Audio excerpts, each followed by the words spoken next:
Welcome to జనం మాట. నేను మీ చంద్ర. మన రాష్ట్ర వ్యాప్తంగా కాదు, భారతదేశ వ్యాప్తంగా ఒకటే చర్చ. భారతరత్న అవార్డు వచ్చిన వాళ్ళకి ఎన్ని కోట్లు వస్తాయి, ఎటువంటి బెనిఫిట్స్ ఉంటాయని చర్చ జరుగుతుంది.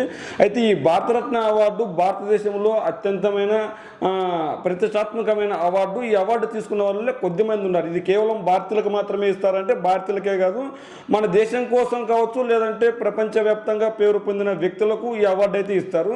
అయితే ఇది ఈరోజు ఎందుకు భారతరత్న అవార్డు గ్రహీతలకు ఎంత డబ్బు వస్తుంది, ఎటువంటి బెనిఫిట్స్ ఉంటాయని చర్చ జరుగుతుందంటే, మన తెలుగు రాష్ట్రాల నుంచి పివి నరసింహారావు గారికి ఈ అవార్డు అందింది. అయితే ఈయన నంద్యాల ప్రధానమంత్రిగా ఎన్నికయ్యాడు. అయితే ప్రధానమంత్రిగా ఉన్నప్పుడు ఒక పార్లమెంట్ నుంచి సభ్యత్వం వహించాలి. ఈయన నంద్యాల నుంచి పోటీ చేసినప్పుడు మన తెలుగు రెండు రాష్ట్రాల నుంచి, అంటే అప్పుడు సమైక్యాంధ్ర ఉండేది, మన తెలుగు రాష్ట్రం నుంచి ఖచ్చితంగా ఒక ప్రధానమంత్రి కాబోతున్నారని చెప్పేసి ఆనాటి తెలుగుదేశం ఎన్టీఆర్ పోటీ నిలిచిపెట్టుకోకుండా తెలుగుదేశం తప్పుకొని అప్పుడు కాంగ్రెస్ పార్టీ తరఫున పివి నరసింహారావు నంద్యాల నుంచి ఎన్నుకొని అక్కడ ఘన విజయం సాధించి మన దేశ ప్రధానమంత్రిగా సేవలు అందించారు.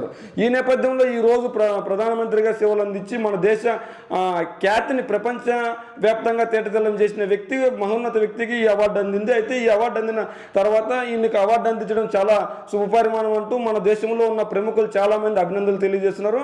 అయితే ఇప్పుడు మన చర్చ అంటే ఏంటంటే, భారతరత్న అవార్డు గ్రహీతకు ఎటువంటి బెనిఫిట్స్ ఉంటాయి, ఎంత డబ్బు వస్తుంది అన్నది మన చర్చ. అయితే ఇక్కడ భారతరత్న అవార్డు అందుకున్న వాళ్ళకి ఖచ్చితంగా 7 బెనిఫిట్స్ అయితే ఉంటాయి.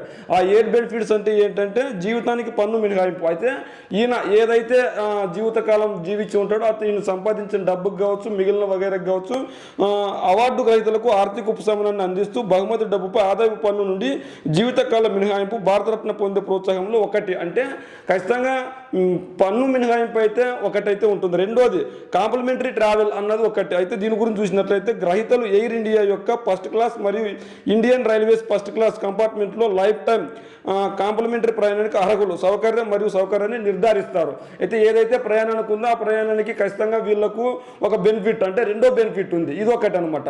అయితే ఇలాంటి బెనిఫిట్స్ ఇవ్వడం కరెక్ట్ అంటే ఖచ్చితంగా కరెక్ట్. ఎందుకంటే మన దేశం కోసం వీళ్ళు పోరాడింటారు, త్యాగాలు చేసింటారు, మంచి పేరు తెచ్చింటారు మన దేశానికి ప్రపంచవ్యాప్తంగా.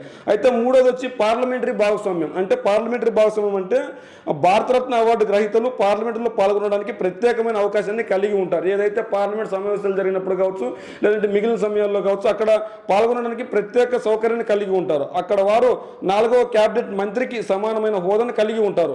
వారు ముఖ్యమైన చర్చలకు సహకరించడానికి వీలు కల్పిస్తారు. అయితే వీళ్ళని ఎప్పుడూ ఆహ్వానిస్తారంటే, ఏవైనా ముఖ్యమైన చర్చలు జరిగినప్పుడు వీళ్ళు ఆహ్వానించి వీళ్ళు సలహాలు సూచనలు తీసుకునే అవకాశం కూడా ఉందని చెప్తున్నారు. అదేవిధంగా జెడ్ గ్రేడ్ భద్రత. ఏదైతే ఈ అవార్డు పొందిన వాళ్ళు ఉంటారో వాళ్ళకి జెడ్ గ్రేడ్ అయితే ఉంటుంది.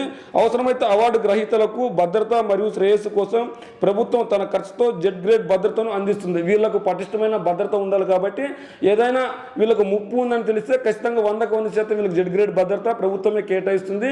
వీళ్ళ రక్షణను మొత్తం ప్రభుత్వమే చూస్తుందని చెప్పి 4వ ఎక్స్ప్రెషన్ అయితే వీళ్ళకు ఉంది. 5వది వచ్చి రాష్ట్ర అతిథి సిద్ధి. అయితే ఏదైతే ఉందో ఈయనకు ఖచ్చితంగా మరొక రాష్ట్రానికి వెళ్ళినప్పుడు భారతరత్న గ్రహీతలు రాష్ట్ర అతిథులుగా పరిగణించబడతారు. వివిఐపి హోదాను ఆస్వాదిస్తారు మరియు వారి సందర్శన సమయంలో అవసరమైన అన్ని సౌకర్యాలను వీళ్ళు పొందుతారు. ఎప్పుడు వీళ్ళు ఏ రాష్ట్రానికన్నా వెళ్ళని వీళ్ళకి వివిఐపి సౌకర్యం అయితే ఉంటుంది. ఖచ్చితంగా వీళ్ళకి ప్రముఖంగా చూస్తారు. అయితే వీళ్ళకి ఎటువంటి ఇబ్బంది కలగకుండా అన్ని అతిథి సౌకర్యాలు మన దేశం భరిస్తుంది. ఖచ్చితంగా వీళ్ళకి వివిఐపి హోదాను అయితే ఖచ్చితంగా వీళ్ళు కల్పిస్తారు. అదేవిధంగా ఇది 6వది అంతర్జాతీయ సౌకర్యాలు. విదేశాలకు ప్రయాణిస్తున్నప్పుడు అవార్డు గ్రహీతలు భారత రాయబార కార్యాలయాల ద్వారా సాధ్యమయ్యే అన్ని సౌకర్యాలను విస్తరిస్తారు.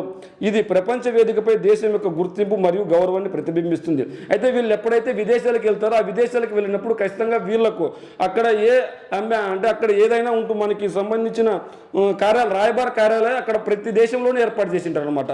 భారత రాయబార కార్యాలయం ఏ దేశానికి ఆ దేశానికి ఏర్పాటు చేసింటారు. ఇప్పుడు ఎగ్జాంపుల్ పాకిస్తాన్లో కూడా మన భారత రాయబార కార్యాలయం ఉంటుంది. ఇదే విధంగా ఖచ్చితంగా ప్రతి దేశంలోనూ మన భారత రాయబార కార్యాలయం ఉంటుంది. అక్కడికి వీళ్ళకి ఖచ్చితంగా ఇక్కడ ఏవైతే బెనిఫిట్స్ ఉంటాయో ఆ బెనిఫిట్స్ అన్ని సాధ్యమయ్యేంత వరకు ఆ దేశం వారితో చర్చించి పొందించేందుకు ఖచ్చితంగా వెసులుబాటు అయితే కల్పించే అవకాశం అయితే ఉందంటున్నారు. ఇది ప్రపంచ వేదికపై దేశ యొక్క గుర్తింపు మరియు గౌరవాన్ని, ఇది ప్రపంచ వ్యాప్తంగా మన ఇచ్చే అవార్డును ప్రపంచవ్యాప్తంగా గుర్తింపు గౌరవాన్ని ఇలా చేయడం వల్ల ఖ్యాతిని పెంపొందించే విధంగా ఉంటుందని తెలుస్తుంది.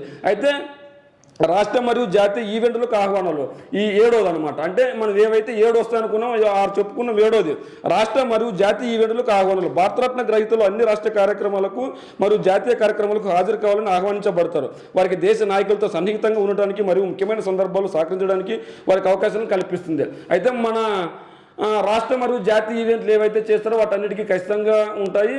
ఈ ఈవెంట్లు ఖచ్చితంగా వాళ్ళకి ఎటువంటి ఇబ్బంది కలగకుండా ప్రముఖంగా చూస్తారని చెప్పింది. అయితే ఈ 7 బెనిఫిట్స్ ఎలా ఉన్నాయి ఏం కథ అనేది మీరు ఒకసారి చూడండి. అయితే ఈ 7 బెనిఫిట్స్ ఇవ్వడం కరెక్టా కాదని కూడా మీరు కామెంట్ చేయండి. ఇదే నేపథ్యంలో పివి నరసింహ కాకుండా ఎన్టీఆర్ గారికి కూడా ఈ అవార్డు ఇస్తే బాగుంటుందని ఒక చర్చ అయితే ఉంది. మరి ఎన్టీఆర్కి అవార్డు ఇప్పటి వరకు ఎందుకు ఇవ్వలేదు అన్నది పెద్ద ఎత్తున చర్చ ఉంది. అయితే ఎన్టీఆర్కి అవార్డు ఇవ్వకపోవడానికి ప్రధాన కారణం టీడీపీ వాళ్ళని ఒక చర్చ అయితే ఉంది.